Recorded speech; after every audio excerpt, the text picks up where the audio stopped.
दोस्तों, तो ये हमारा फिजिक्स का पेपर है जो अभी असिस्टेंट का चल रहा है। उसमें फिजिक्स के ज़्यादा से ज़्यादा 30 से 32 क्वेश्चन पूछे जा रहे हैं। तो पहला प्रश्न है हमारा, दाब की एसआई इकाई क्या है? तो जो दाब की एसआई इकाई है वो है पास्कल। तो अगला प्रश्न है हमारा, एक राइफल से गोली चलाई गई, यदि राइफल बिना किसी रोके के पीछे की ओर आता है तो राइफल की गतिज ऊर्जा में क्या होगा? तो इसका जो राइट आंसर है वो है ए, गोली की गतिज ऊर्जा से अधिक होगी।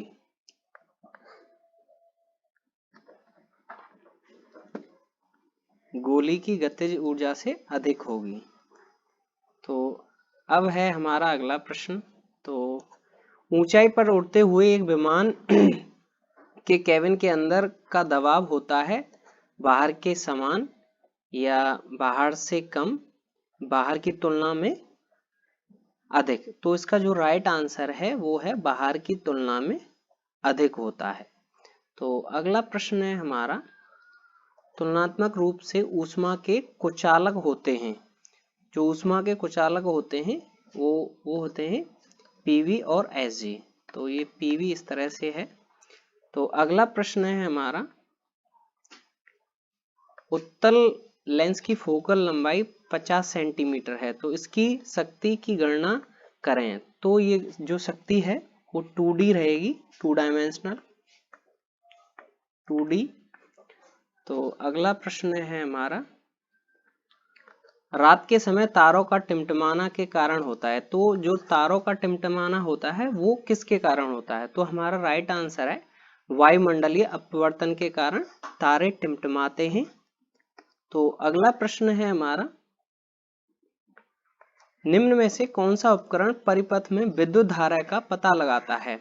तो जो राइट आंसर है वो है गैल्वेनोमीटर। तो गैल्वेनोमीटर पता लगाता है। हमारा इससे पहले धारा पर वीडियो आया था जिसमें आईपीसी से भी प्रश्न पूछे जाते हैं। 5-6 मिनट का वीडियो है, उसमें भी 10-12 क्वेश्चन हैं, आप देख सकते हैं जाके।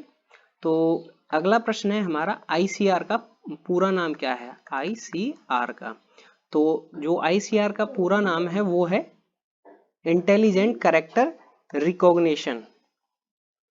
तो अगला प्रश्न है हमारा, डाल्टन का सिद्धांत इस नियम पर आधारित था। तो डाल्टन का जो सिद्धांत था किस नियम पर आधारित था? तो इसका जो राइट आंसर है वो है रासायनिक संयोजन पर, संयोजन पर आधारित था। तो अगला प्रश्न है हमारा, हमारे शरीर में कई अंग हैं, निम्नलिखित में से कौन सा अंग सबसे बड़ा है? जो सबसे बड़ा अंग है इनमें से वो है त्वचा।